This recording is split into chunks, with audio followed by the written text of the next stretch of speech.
What if I told you the most powerful man who ever lived, a god to millions, died screaming, not out loud, inside? By 323 BC, Alexander of Macedon had done something no human being had ever done before, or has done since.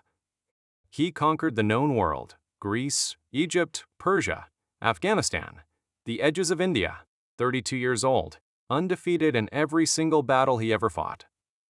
Not once, not ever. His soldiers had been marching for 11 years. They were exhausted, homesick, broken. Alexander, he was planning the next campaign. Because to Alexander, the world still wasn't enough. But on the night of June 10, 323 BC, in the royal palace of Babylon, something changed. After a long banquet, hours of drinking, celebrating with his generals, Alexander felt it. A chill, a heaviness behind his eyes, a fever. He probably thought nothing of it.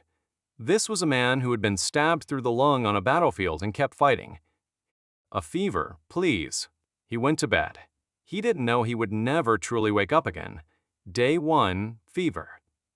Day 2, fever climbs. He can't eat. Day 3, his generals visit. He recognizes them, but speaking is hard. Too hard. Day 4, he tries to get up. He can't. His army, the one that had crossed deserts and mountain ranges and rivers nobody had ever crossed, lined up outside his room. Thousands of soldiers, hardened men who had watched entire cities fall, waited in silence. They needed to see him. So the palace staff carried Alexander to the doorway on his bed. He couldn't speak, he couldn't wave.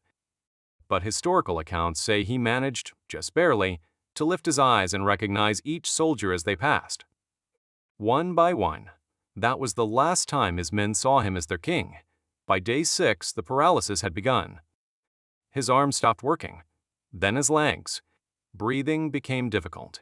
And here is where history gets disturbing. Very disturbing. For centuries, historians debated what killed Alexander. Typhoid, poison, alcohol, a broken knee. Art, after losing his closest friend? All reasonable theories. But in 2019, Dr. Catherine Hall, a professor at the University of Otago in New Zealand, published research that reframes everything. And once you hear it, you cannot unhear it. Dr. Hall believes Alexander the Great didn't just die from illness. She believes he was declared dead while he was still alive. Her theory? Guillain-Barré Syndrome. It's a rare neurological disorder. It exists today, we understand it now. But in 323 BC, it was completely unknown. Here's what Guillain-Barré does. It attacks the nervous system.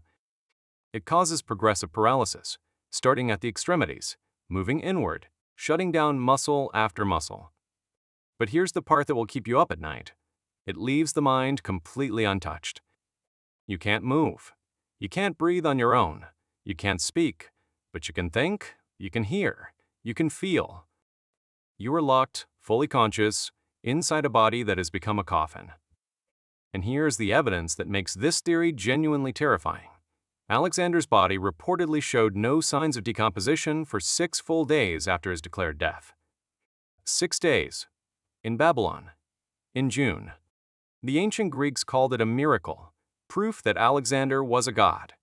Modern science has a different explanation. He wasn't decomposing because he wasn't dead. Think about what that means. Really think about it. Alexander, the man who stared down war elephants, who personally led cavalry charges into enemy lines, who once jumped alone into a besieged city and fought an entire garrison by himself, was lying there. Eyes open or closed. Impossible to know, hearing his generals weep around him, hearing the priests perform last rites. Feeling hands touch him, prepare him, as his physicians leaned close, checked for the rise and fall of breath, found nothing detectable, and announced that the king was dead. Ancient physicians didn't check for pulse. Not reliably.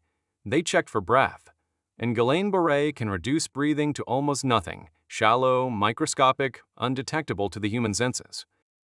So there he was, the conqueror of the known world, a man who had never been defeated by any enemy, any army, any force on earth, defeated by his own body. Trapped, unable to scream, unable to move a single finger, unable to tell anyone, I'm here. I'm still here. We don't know when the real death came. Could have been hours after the declaration. Could have been days. Some researchers believe the brain can survive in a paralyzed, low-oxygen state longer than we assume. So the question that nobody can answer and nobody wants to sit with too long is whether Alexander was conscious when the embalming began. History remembers Alexander as a god, as a genius, as a monster, depending on who you ask. He burned cities. He liberated others. He spread Greek culture across 3 continents and reshaped the ancient world so completely that we still feel it today in our languages, our laws, our philosophy. He was feared by kings and worshipped by soldiers. And if Dr. Hall is right, if the theory holds, at the very end, the most powerful man on the planet was completely powerless. Not killed by a sword, not by poison or betrayal, but by silence, stillness, invisibility.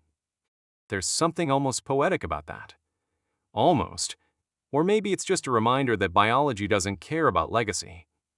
It doesn't care how many battles you won. It doesn't negotiate.